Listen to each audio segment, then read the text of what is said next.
Bonjour, je m'appelle Léon Gobillon et je vais vous faire parcourir mon cabinet de curiosité. C'est quoi? C'est un endroit où, après 45 ans de voyage, j'ai décidé de regrouper les objets curieux, les objets qui représentent une histoire du pays et tout, que nous avons pu trouver, et les histoires aussi que nous avons vécues et entendues dans ces pays.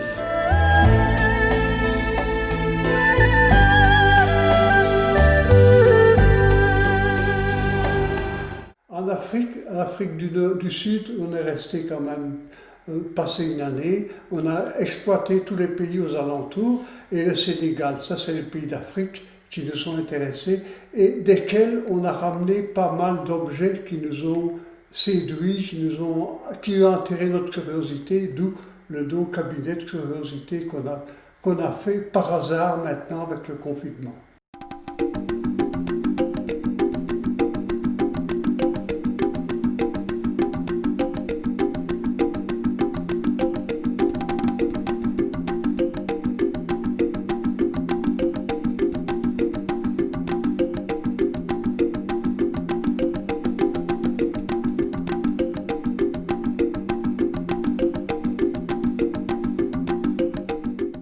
Disons que dans le jardin, il y a le Ganesh en pierre, il y a le Yoni qui est le sexe féminin et qui est un symbole de fertilité si on voit l'eau qui a coulé dessus. Il y a les statues de Bouddha en pierre. Et alors ici, il y a évidemment quelques statues de Ganesh en bois. Pourquoi Ganesh? Ganesh, parmi les centaines de milliers de dieux que compte l'hindouisme, je crois que c'est le dieu le plus demandé, qui a le plus de succès. Pourquoi? Parce qu'il est vraiment sympathique, c'est le dieu qui porte chance. Par exemple, quand on inaugure un nouvel avion en Inde, il y a un brahman qui vient et qui dépose un petit Ganesh dans l'avion pour ne pas qu'il ait d'accident, pour que ça porte chance. Voilà.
Pierre taillée représente en miniature un tombeau étrusque.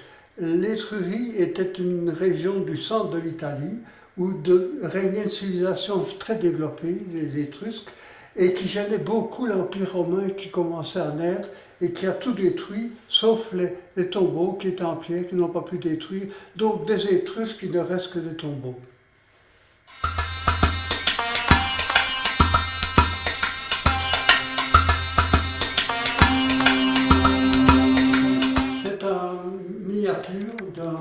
D'une barque faite en roseau, barque qu'on trouve sur le lac Titicaca, et le lac Titicaca qui est un lac à 3800 mètres d'altitude, le plus grand lac d'eau douce.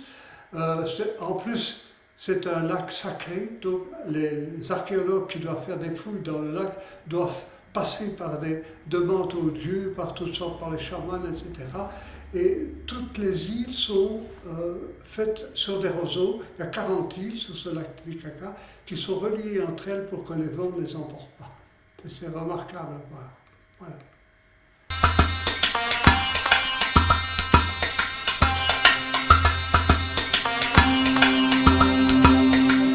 C'est du marionnette qui vient du théâtre d'ombre indonésien. Ça, c'était le wayang, ça veut dire théâtre d'ombre golek, et wayang kulit. Ça, c'est aussi théâtre d'ombre. On tient la marionnette comme ça et on agite ses bras. Et alors, ils ont comme thème de théâtre le Ramayana et le Mahabharata, qui sont deux odyssées fondatrices de la religion hindoue et de la mythologie hindoue. Et c'est ça qu'ils racontent derrière un rideau blanc avec la lumière derrière, ce théâtre d'ombre, et ils racontent toutes ces histoires.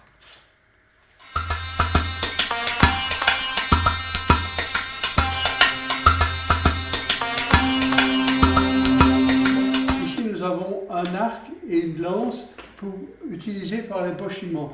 Mais c'était vraiment la grandeur nature parce que ce sont des hommes, les San, qui ne dépassent pas 1,50 m, qui sont tous plus petits. Donc ça, c'est la longueur de leurs armes normales. Ici, c'est une sarbacane. Dans la forêt amazonienne au Pérou, où nous avons fait un séjour, nous avons visité un village, j'ai été invité à tirer avec une sarbacane, et j'ai eu la chance, ma flèche est allée se pointer sur un zizi en bois, et on m'en a fait cadeau. Voilà. Alors, ici, c'est un gong, si je puis dire, qui était dans les endroits de prière hindouistes ou bouddhistes, et où le fidèle qui venait visiter ces lieux signalait sa présence au Dieu en frappant sur nous nous en servons, nous, pour l'entrée de la maison. Voilà.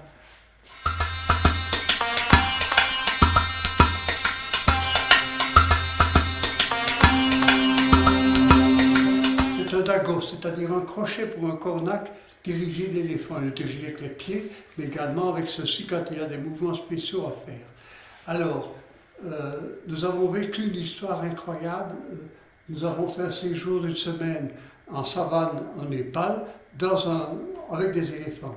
Et il y avait une promenade d'éléphants qui était prévue, qui durait à peu près 2 heures. Et durant cette promenade, j'ai mes lunettes qui sont restées accrochées à un arbre en passant, et j'ai tombé. J'ai crié au cornac, my glasses, etc., etc. Il fait faire demi-tour à son éléphant, et l'éléphant est allé retrouver les lunettes dans le sentier et lui a rendu, et j'ai vu ces lunettes au sommet de sa trompe qui allait au cornac et qui me les rendait. C'est l'histoire. Donc que cet éléphant, sous l'impulsion du cornac, retrouve des lunettes dans un sentier en forêt, comme ça, en moitié de forêt, ça c'était une histoire incroyable. Voilà.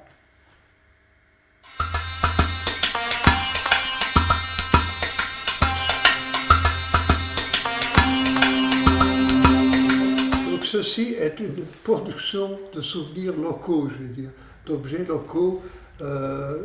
Par exemple, ici, nous avons une invention du docteur Aiguillet pour faire des lavements. Voilà. Ici, c'est un pulvérisateur, des lampes, des quinquets, dont un qui peut se mettre à la taille, et 2 lampes de mineur avec les numéros pour remettre dans la lampisterie de la mine, où le lampiste devait veiller à leur bon entretien et pour repartir.